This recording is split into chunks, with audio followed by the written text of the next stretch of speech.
Assalamualaikum warahmatullahi wabarakatuh. Waalaikumsalam warahmatullahi wabarakatuh. Mari dimulai. Bismillahirrahmanirrahim.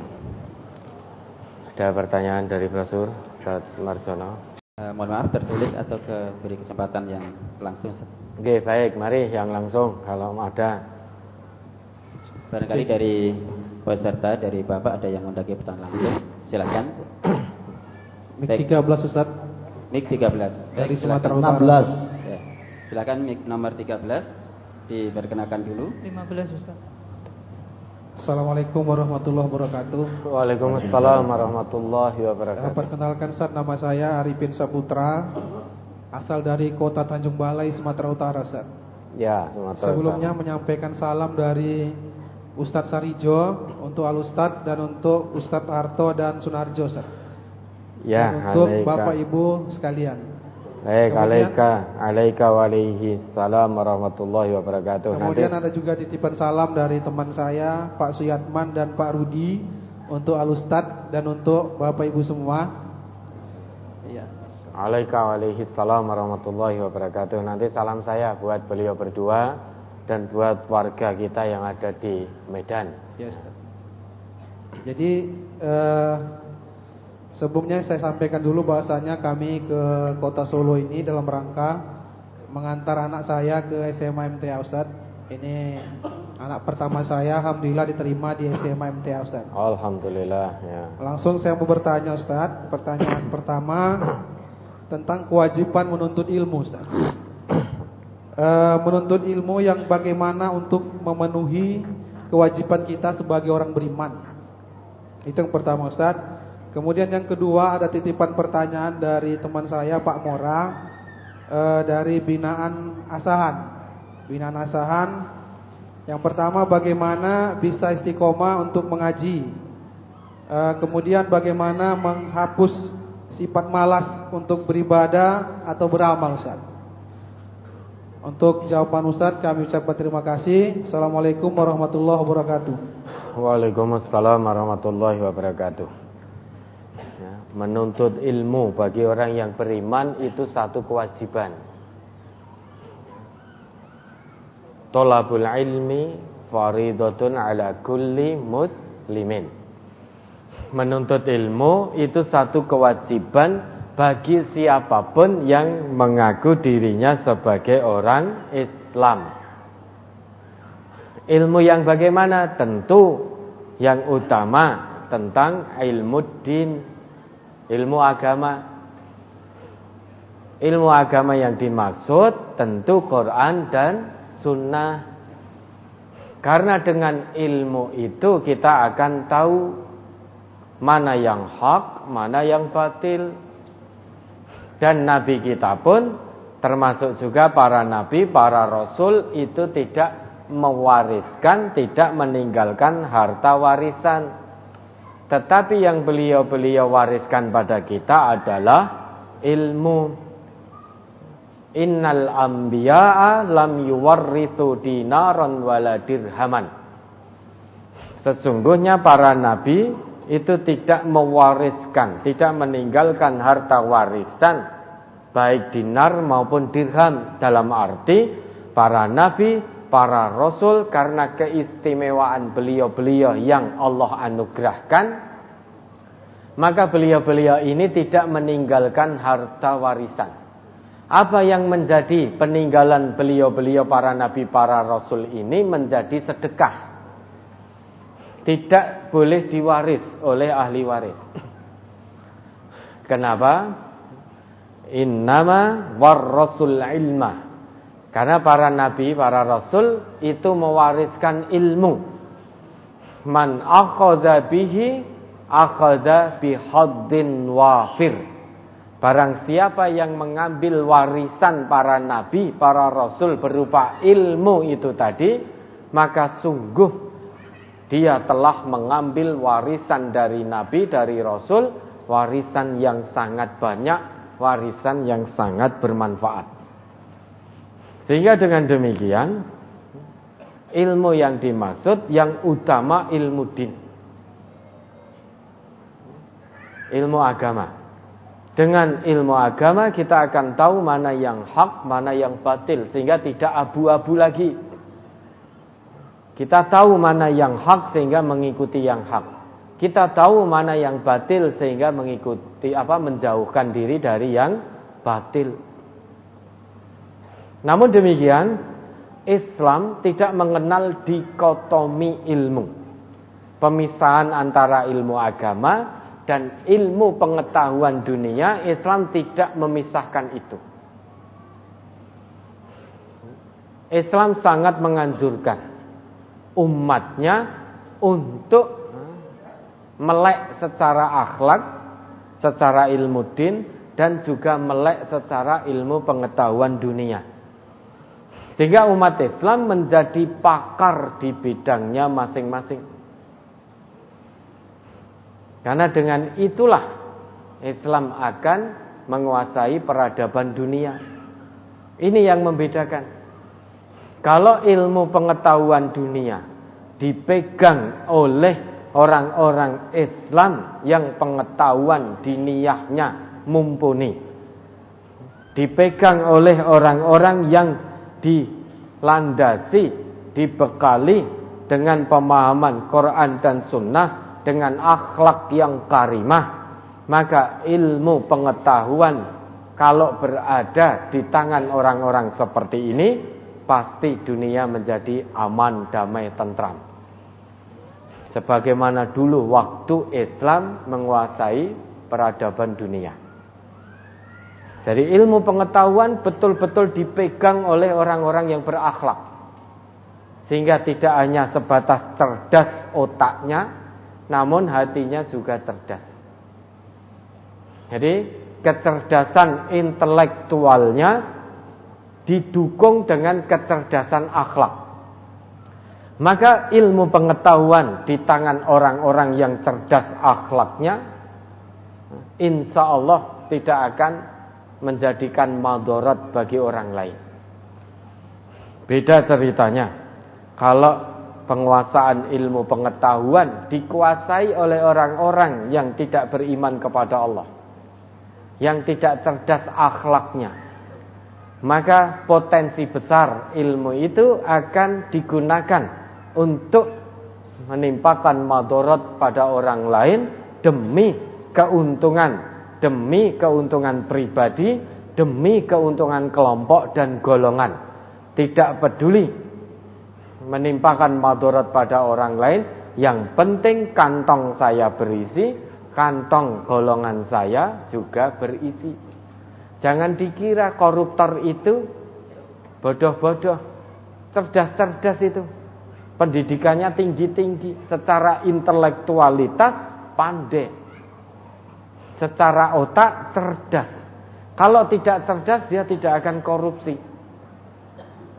Maka saking cerdasnya otaknya, dia korupsi berjamaah, tersembunyi-sembunyi, lama baru ketahuan. Bukan berarti koruptor itu tidak cerdas, cerdas otaknya, namun hatinya bodoh, ilmu agamanya tidak ada, Quran sunnahnya hilang entah kemana, sekalipun dia ngaku sebagai orang Islam. Ini yang membedakan. Cerdas otaknya, intelektualitasnya cerdas, namun akhlaknya tidak cerdas, ilmu dunianya cerdas, ilmu ukhrawinya, ilmu agamanya bodoh, maka yang terjadi mereka merampok, mereka garong uang rakyat, menimpakan madarat pada rakyat. Beda ceritanya kalau amanah itu dipegang oleh orang-orang Islam yang memang betul-betul mumpuni ketakwaannya kepada Allah. Orang yang bertakwa tidak mungkin ngerampok, orang yang bertakwa pada Allah tidak mungkin garong.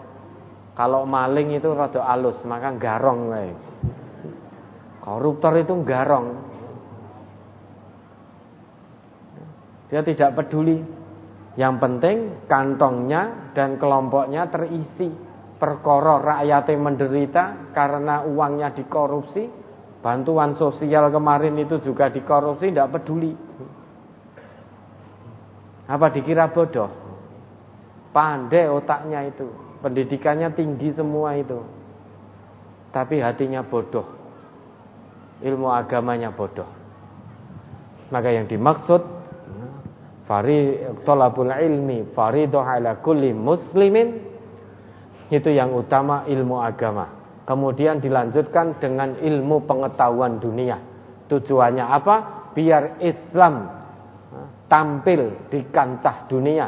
Kalau Islam yang menguasai peradaban dunia, pasti dunia aman, dunia damai, dunia tentram, karena iman dan takwa. Tapi kalau umat Islam hanya mementingkan urusan agama saja, tidak mementingkan dunia dalam arti ketinggalan di urusan pengetahuan dunia, ketahuilah umat Islam akan tergerus oleh kemajuan zaman. Karena yang menciptakan, menemukan segala sesuatunya saat ini orang-orang yang tidak beriman kepada Allah. Sehingga kita yang dulunya menjadi produsen ilmu pengetahuan, semuanya dulu ditemukan oleh sarjana-sarjana, ilmuwan-ilmuwan muslim, dikembangkan, disebarluaskan. Dulu orang yang tidak beriman sebagai konsumen, tangannya di bawah. Umat Islam sebagai produsen, tangannya di atas. Sekarang mulai terbalik. Umat Islam sekarang madep mantep toh, tangannya di bawah terus, terkait dengan urusan dunia ini. Panjenengan punya HP,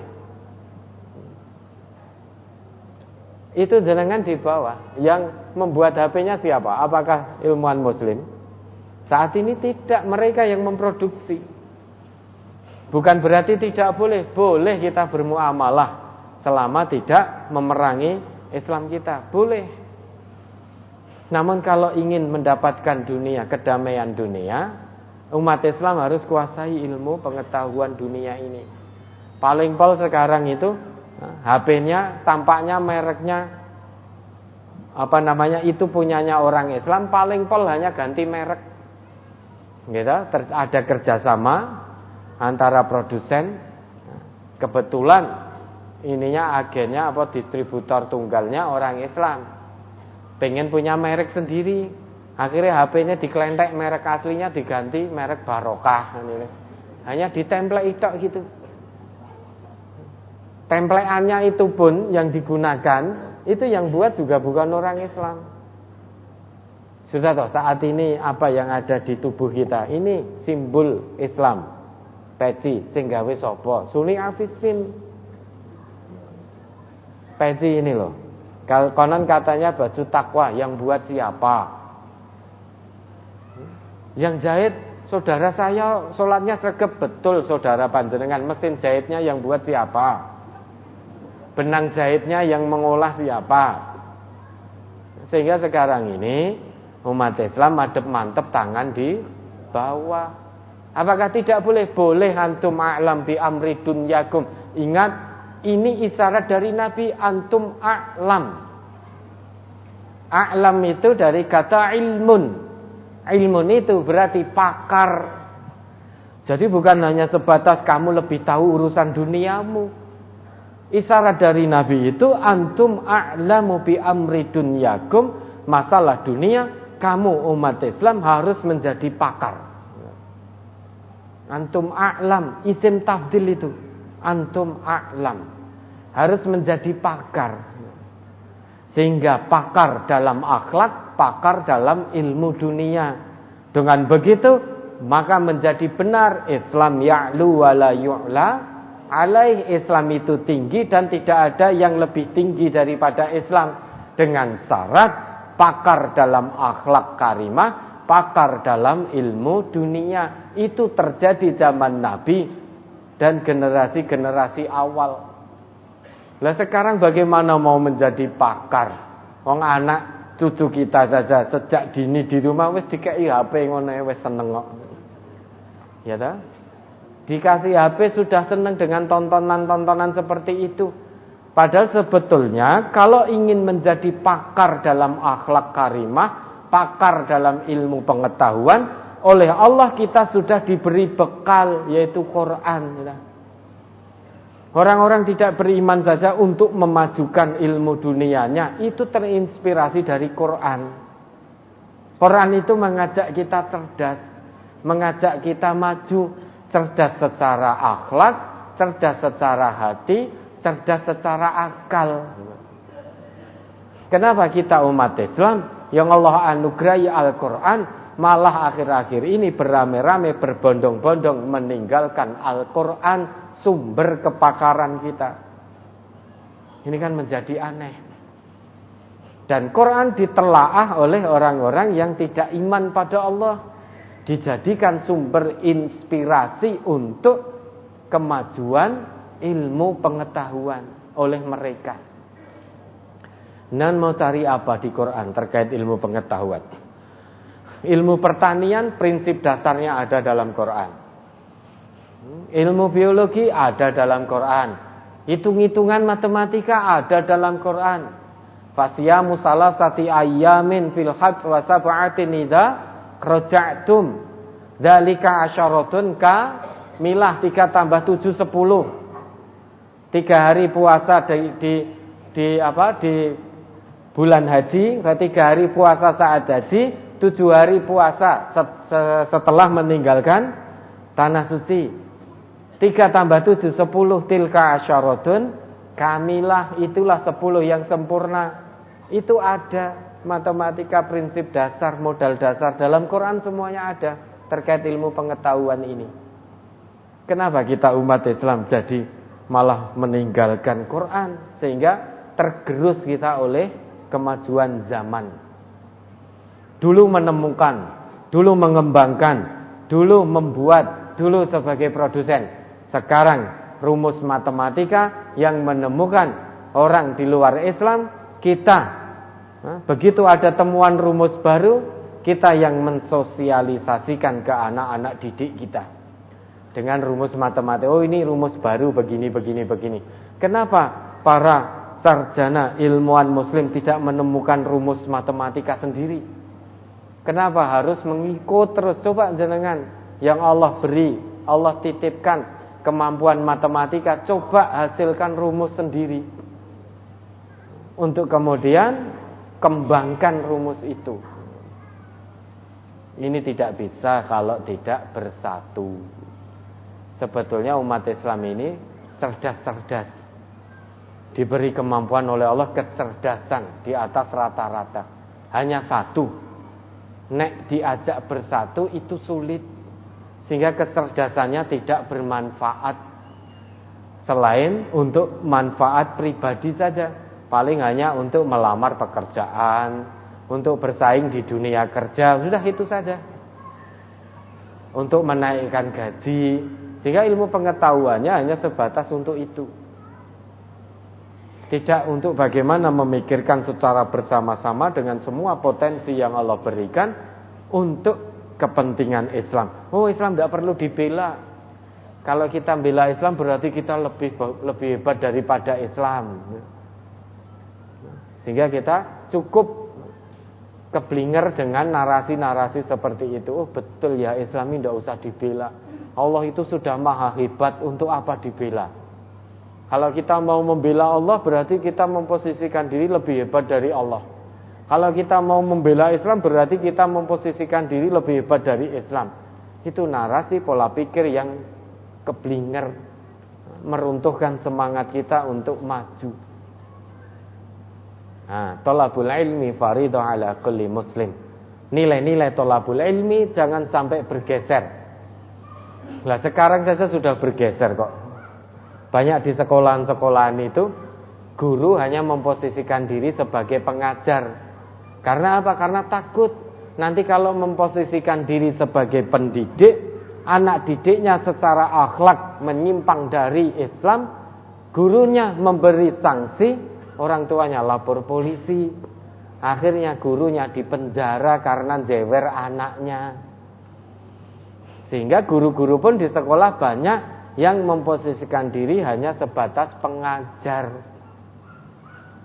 Kalau hanya sebatas pengajar, itu berarti hanya sebatas how to know, bagaimana menjadi tahu, bukan how to be, bagaimana menjadi. Kalau hanya bagaimana menjadi tahu mudah. Murid awalnya tidak tahu, 1 tambah 1 murid tidak tahu, gurunya transfer pengetahuan. Sehingga murid menjadi tahu 1 tambah 1 sama dengan 2. Perkara proses mengajar kemudian akhlak muridnya menyimpang dari Islam, muridnya misuh-misuh lesannya, muridnya enggak karuan, rame duduk di atas meja, kakinya ongkang-ongkang di atas meja, secara etika tidak ada. Gurunya karena hanya sebatas pengajar, hanya berusaha menyelesaikan kurikulum yang sudah ditentukan. Semester 1 harus selesai bab 1 sampai bab 5. Maka guru tadi wis pokoknya ngajar we. Perkara anak didiknya akhlaknya terjaga atau tidak bukan urusan saya. Karena kewajiban saya hanya ngajar. Kalau sudah guru-guru muslim memposisikan diri hanya sebatas pengajar, potensi nilai-nilai tholabul ilmi menurut Islam akan bergeser. Tidak lagi memperhatikan adab, tidak lagi memperhatikan akhlak. Yang ada hanya mengejar kecerdasan intelektualitas, namun mengabaikan kecerdasan akhlak. Kecerdasan intelektualitas tidak akan manfaat apapun kalau tidak dibarengi dengan kecerdasan akhlak.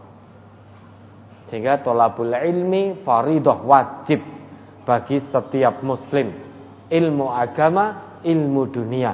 Sehingga panjenengan harus menjadi pakar di bidang masing-masing sesuai potensi yang Allah titipkan. Pakar di bidang akhlak, tunduk patuh pada Allah dan Rasul, pakar di bidang keilmuan dunia.